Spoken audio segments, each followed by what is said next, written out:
Welcome to the Feast Life, where we empower you, the modern homeschool mom, to create a life and homeschool you love, one founded on faith, family, freedom, and fun. I'm your host, Julie Ross, creator of the award-winning homeschool curriculum, A Gentle Feast, and a certified Christian life coach. For more information on today's episode and to access my free gift for you, check out thefeastlife.me. Charlotte Mason once said, "Life should be all living, not a mere tedious passing of time." So on this show, we seek to savor the feast of life. Girl, grab your favorite beverage and pull up a chair. You are welcome at this table.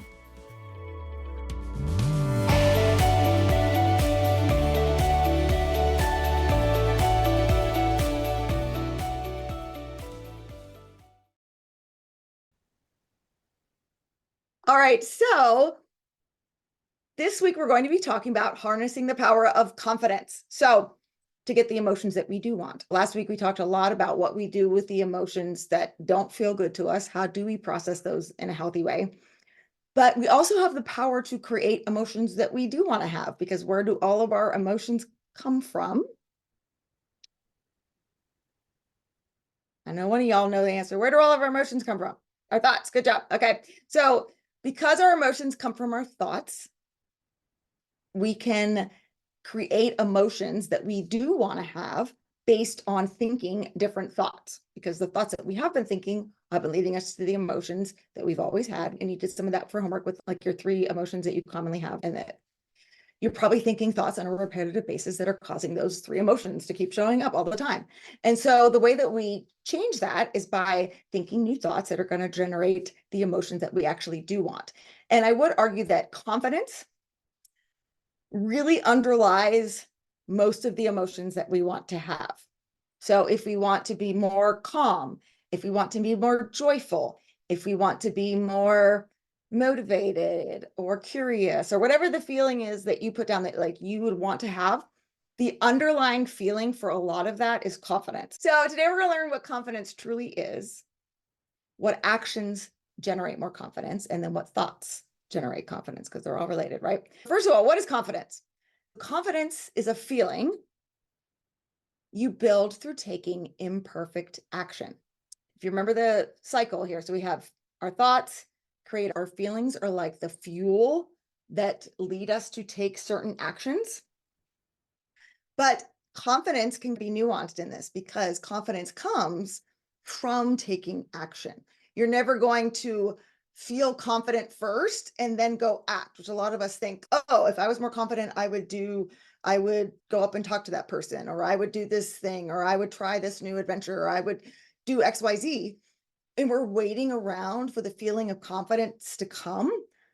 But that's not how it works, because confidence is built by actually taking some imperfect action, not perfect action, you know what I'm saying? And so we have to take risks. We have to try new things.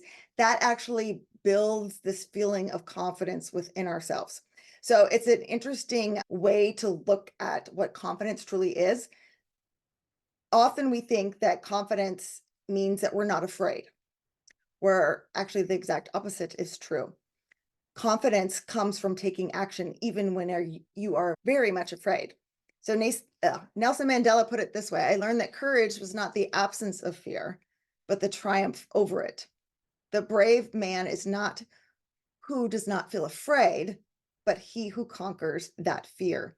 So in order to take risks, we can't wait around till we're not afraid anymore. That's not how it works.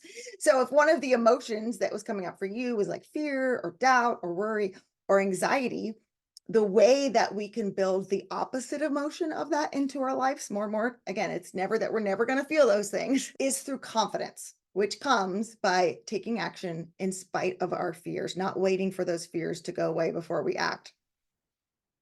Confidence is not arrogance. And so I think a lot of people think, I don't want to be confident because I don't want to be like a bragger and one of those like loud, boisterous people. Okay, I would argue that like arrogance and pride and people that are like, they walk into a room and they think they're all that, they're not confident at all. I would argue that they are operating from the false self. Their confidence is fake. and it's coming from a place of fear. And so they're being loud and they're being like, everybody look at me, I'm amazing, because they don't actually have the confidence. A confident person can sometimes be the most quiet person in the room. They don't have to prove anything to anybody. And so being arrogant is not the same as being confident. Confidence is not something you're born with. See, sometimes we look at people and go, oh yeah, they're so good at that, or they're so amazing, or they could get up and do this thing, or they can do these things with their kids, and I can never do that. Because we think like they have some innate trait that God missed on us or something. And that's not true. Confidence is a skill, it's a feeling that we build, just like you build a muscle going to the gym. It's not something that somebody has and somebody doesn't have. So we all have the ability to grow, to be more confident. And confidence doesn't come through our successes only. So oftentimes we think, if I tried something and I wasn't good at it, or I'm never going to try XYZ again, or I'm never going to try something new. And oh, I tried that, but that didn't work, or I've never been able to be consistent, so I'm not going to be able to do that. We think that it comes by being able to get to a certain point or having everything be perfect. Confidence actually comes from failure. It comes from trying something and going, oh, that didn't work, and getting back up again and trying something else. And the more that you do that, the better you get at that thing, whatever it is, and that will build your confidence. Think of whoever you admire, like whether it's an athlete or a musician or a famous speaker or someone from history. The most confident, successful people that we look at, they didn't just wake up one day and were able to do XYZ, right? They failed and kept trying, and they were diligent and they had discipline. And so confidence is, again, it's something that we can work on. And so we have to get out of the mentality of, I can't do that. I don't know. I don't feel good. Like, I don't trust myself. I'm doubting. I'm fearful. I'm worrying. And realize that's part of being a human. You're going to have those feelings, but we can also generate other feelings like confidence. And that is going to help you feel all of the other emotions that you want to feel as well, if that makes sense. So I want you to think about this question for a second. How would your life be different if you were more confident? What would you do that you're not doing right now? What would you think that you're not thinking right now? What is something maybe you'd try that you're scared to try right now?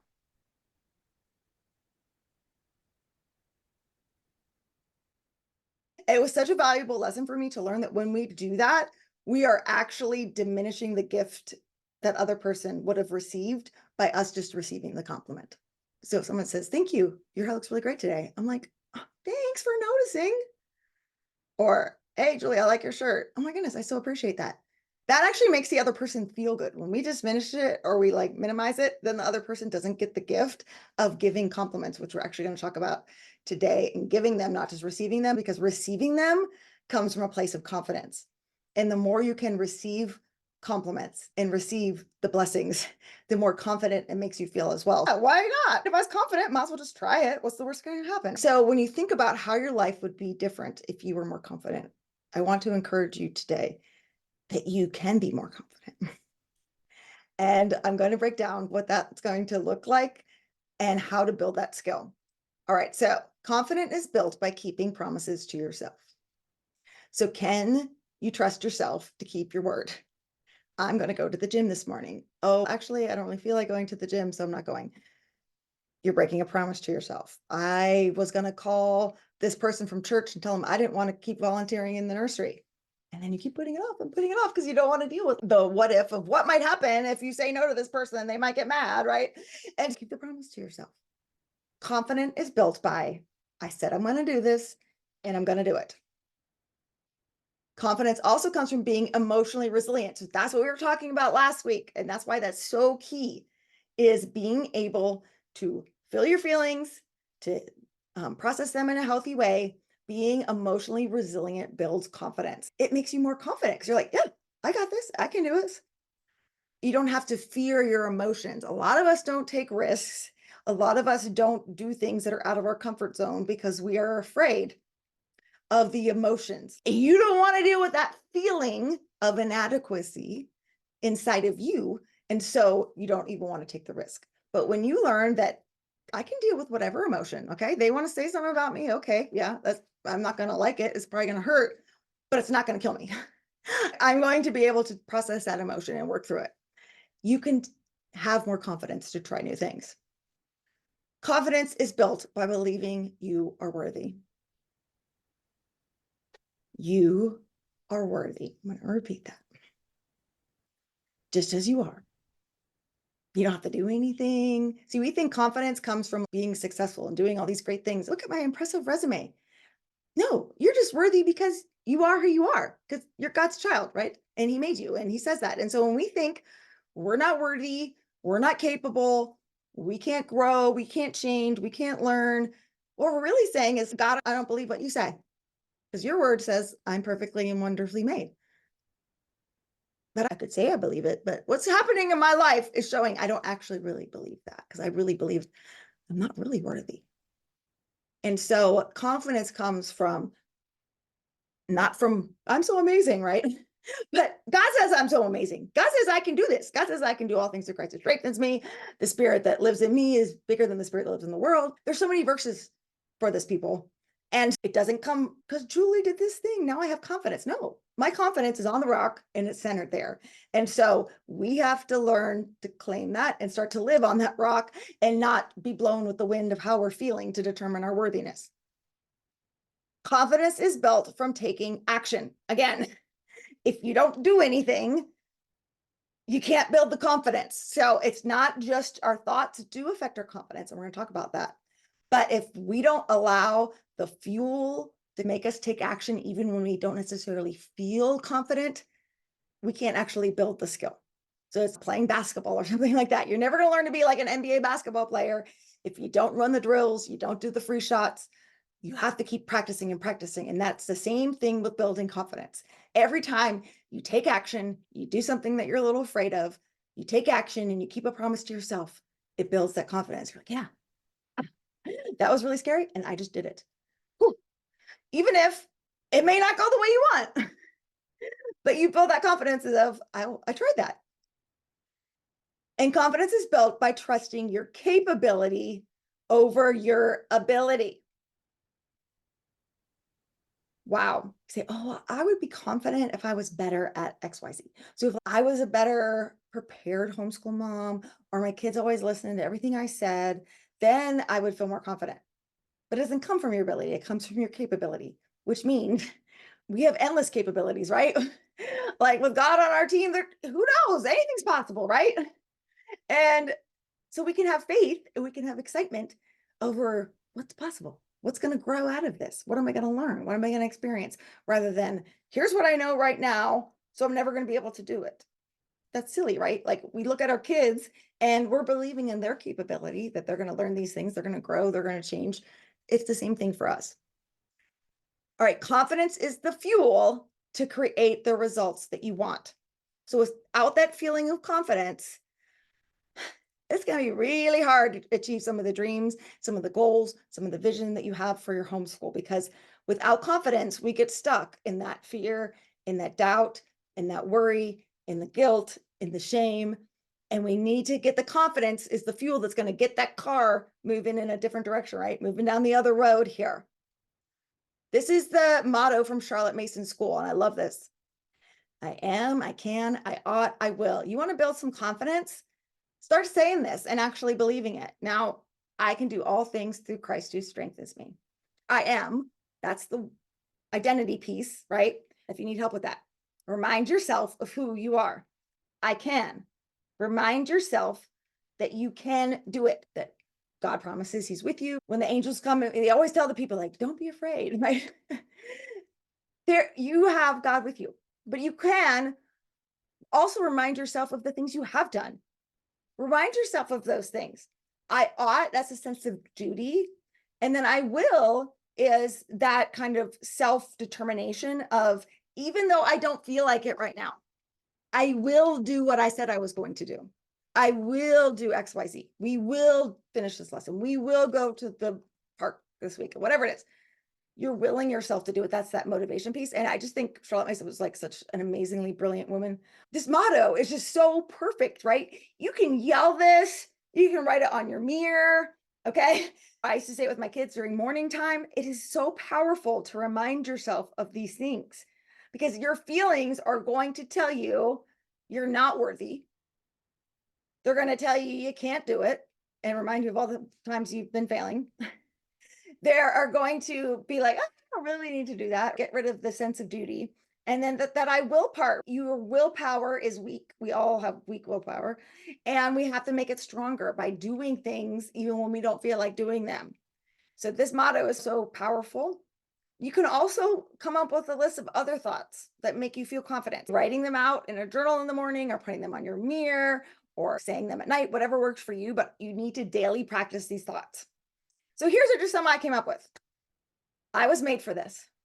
What's the worst that can happen? This one is so powerful because what our brains do is they fill us with all the what ifs. If I do that, if I talk to that lady at church, what if she does this? And what if that happens? And what, and we get so in our imaginations of things that are way out in the future that may or may not even happen.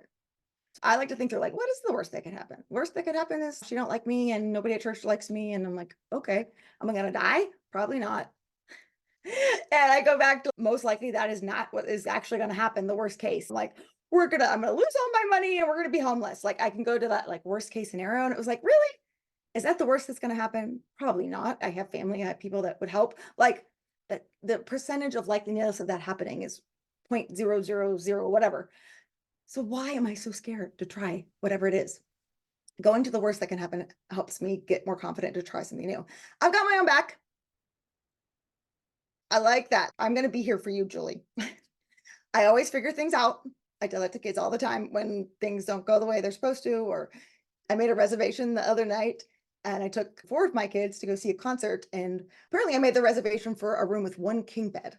So there was going to be 5 of us in a room with 1 king bed. So that was going to be very interesting. And my kids are like, what are you going to do? And I'm like, I'll figure it out. And I called the hotel, then they just started laughing. They're like, we have no available space. And I'm like, okay, kids, what we're going to figure it out. We brought an air mattress, we brought some sleeping bags. But anyway, we got there and they switched our room and we had a room with 2 beds. Anyway, so it worked out. But we just laugh now. We're like, we'll figure it out. Fear is just an emotion. Fear is just an emotion. And you know how to process emotions.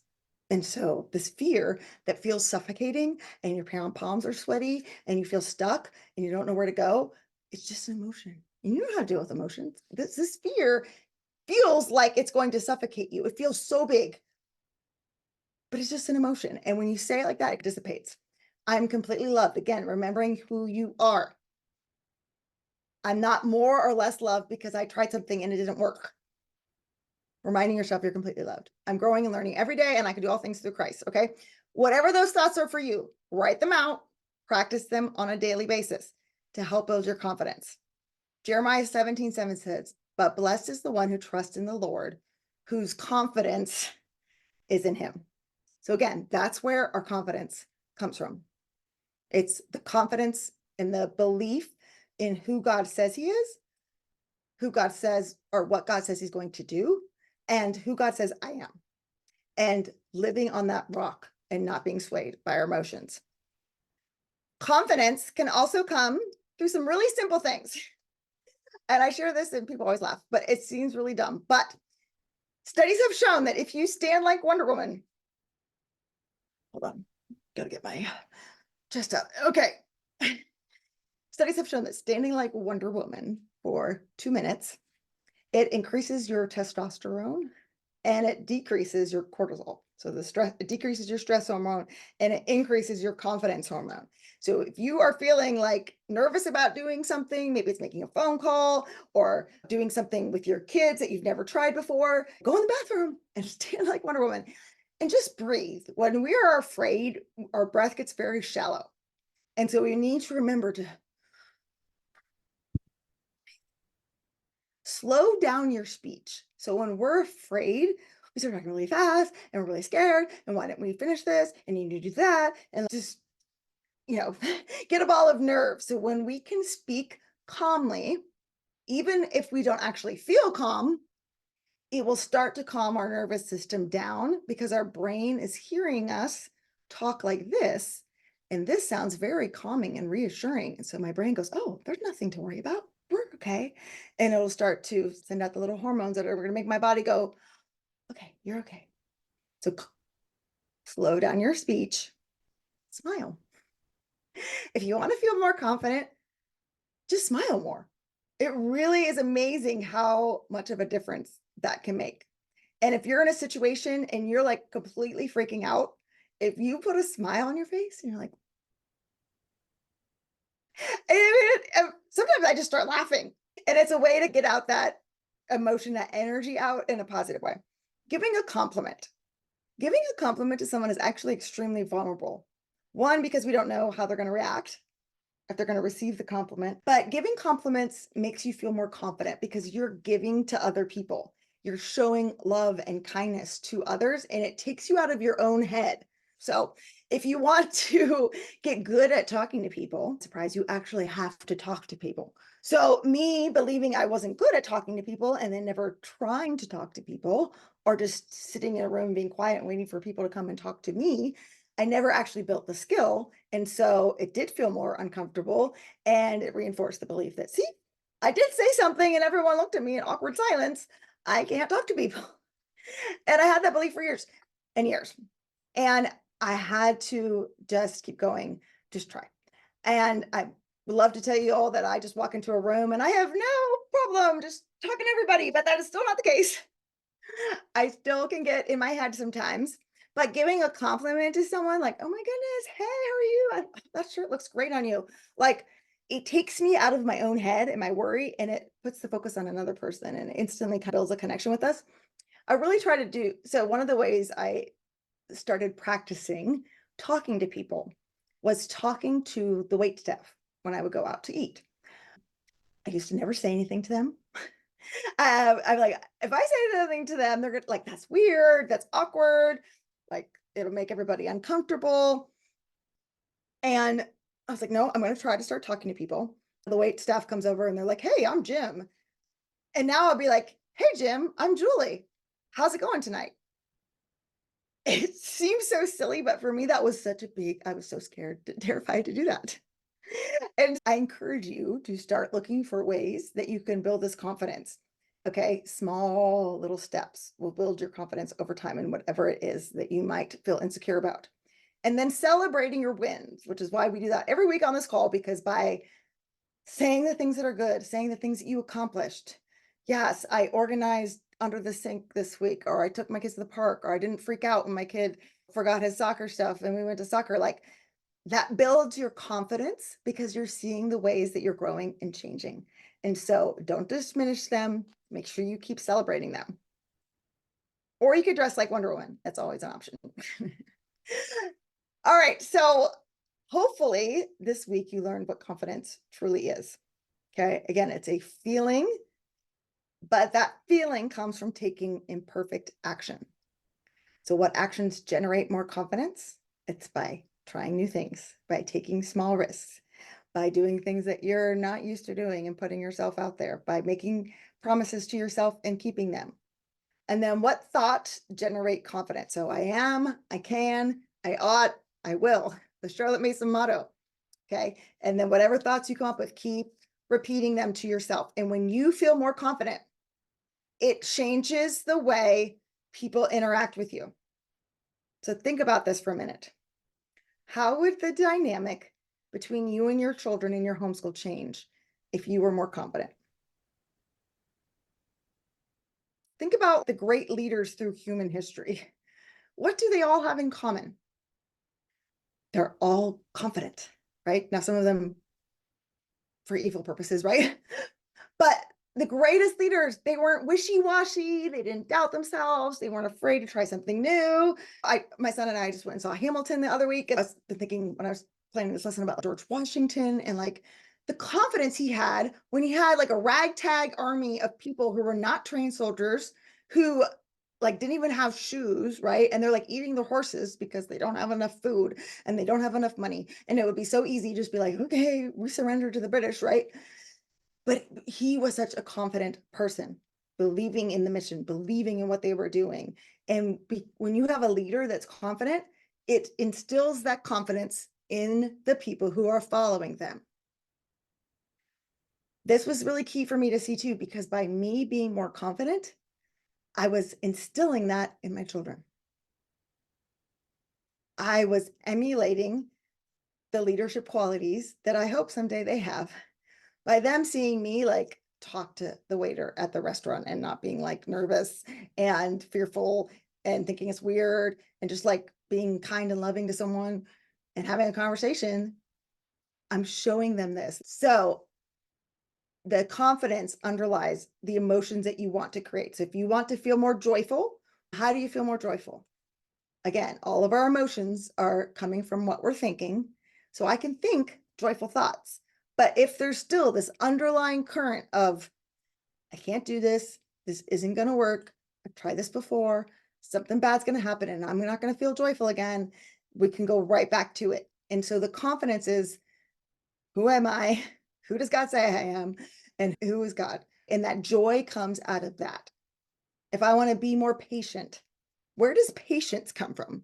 If I'm confident that things are going to work out, if I'm confident that I am capable, if I am confident that I'm growing and learning and changing, I can be more patient. I can go, okay, this might not happen right this second, but it's going to happen. I trust in this. So all of these emotions, I'm trying to think of some other ones that you all said that you wanted to create in your life. Again, thinking thoughts that are different, not going down those roads anymore and going down a new road is going to help. But what's going to keep fueling that is this confidence, which again, you don't need to have the confidence first. You take action, you keep moving forward, you keep having that momentum, and the confidence comes. And take imperfect action by picking one small thing that you're currently fearing. And I want you to do it this week. So maybe it is calling that person up for church and saying no.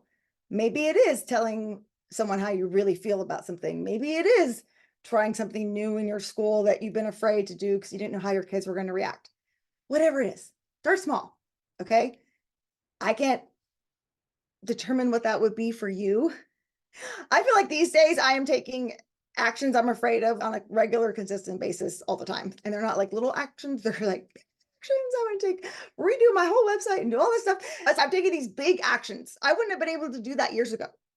It came from like little tiny actions where I remember when they called me and asked if I would host the Charlotte Mason show, the podcast I used to have or I used to host with, I just started laughing and I was like, I what? I'm like, I can't do a podcast. I was like, and literally my reaction was, I don't talk well. That's exactly what I said to them on the phone. Because I was rehearsing that story and that identity that I had for years. I wouldn't be here right now teaching this class if I still believed I couldn't talk. I prayed about it. I was terrified. The first episodes are horrible and I'm embarrassed and I'm like, oh my goodness.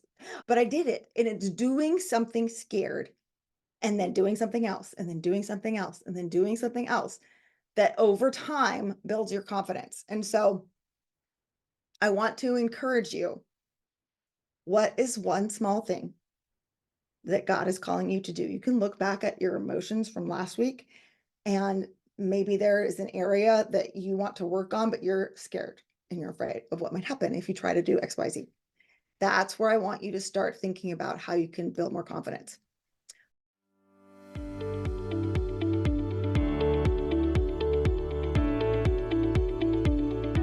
Hey there, Julie Ross here. I just wanted to say thank you for listening to today's episode.